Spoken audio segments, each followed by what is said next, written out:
Hello friends, स्वागत है stock news Bharat में। अगर आप मेरे चैनल पे पहली बार विजिट कर रहे हैं तो सब्सक्राइब करें ताकि आपको लेटेस्ट इन्फॉर्मेशन मिलता रहे।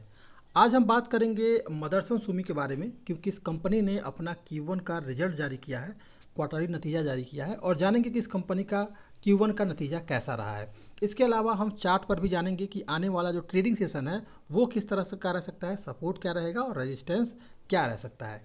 तो सबसे पहले जान लेते हैं कि इस कंपनी का Q1 का नतीजा कैसा रहा। तो कंपनी ने जो अपना Q1 का नतीजा जारी किया है, इसमें जो है इस कंपनी का सेल का ग्राफ जो है इस बार हमें बढ़ा हुआ देखने को मिल रहा है। और इस बार इस कंपनी का जो सेल है वो लगभग 17,614 करोड़ रुपए रहा है।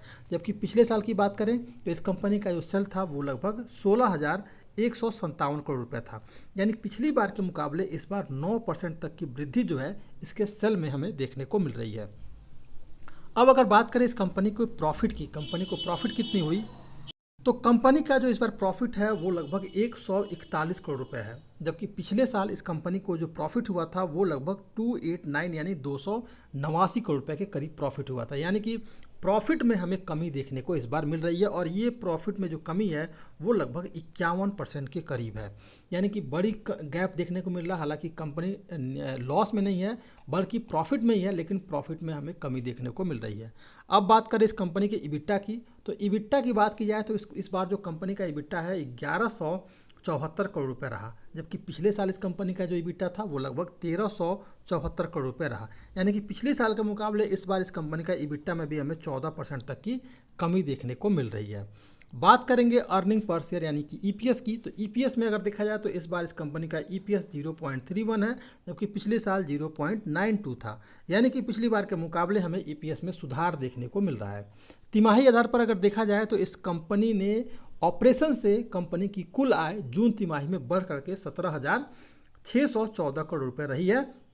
जबकि पिछली तिमाही में इस कंपनी का जो कुल आय था वो लगभग 17,184 करोड़ रुपए था। यानी पिछली बार के मुकाबले इस बार जो है इस कंपनी का जो आय जो था उसमें हमें बढ़ोतरी देखने को मिल रही है। कुल मिलाकर के देखा जाए तो कंपनी का रिजल्ट मिला जुला है, ना कोई लॉस है और ना ही उतनी बड़ी प्रॉफिट है जितनी बड़ी की उम्मीद की जा रही थी।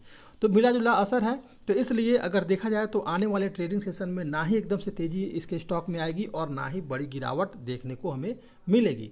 अब हम जान लेते हैं कि कैसा रह सकता है आने वाला ट्रेडिंग सेशन। तो सबसे पहले अगर देखा जाए इस स्टॉक के बारे में, तो अगर मान लीजिए निगेटिव सेंटिमेंट बना और गिरावट आती है तो 5 दिन के चार्ट पर अगर देखेंगे तो फिलहाल ये स्टॉक अपने सभी मूविंग एवरेज के नीचे ट्रेड कर रहा है। और अगर गिरावट आती है तो 127 रुपये 50 पैसे के करीब जो है नीचे की तरफ सपोर्ट लेगा और ये इसका एक मजबूत सपोर्ट हो सकता है। क्योंकि अगर देखा जाए तो ये स्टॉक 29 जुलाई और उसके बाद जो है 20 जुलाई के करीब जो है ये 2 बार जो है यहाँ पर सपोर्ट लेता हुआ दिखाई दे रहा है। तो इस लेवल को, इस स्टॉक को तोड़ पाना थोड़ा सा अभी मुश्किल रह सकता है।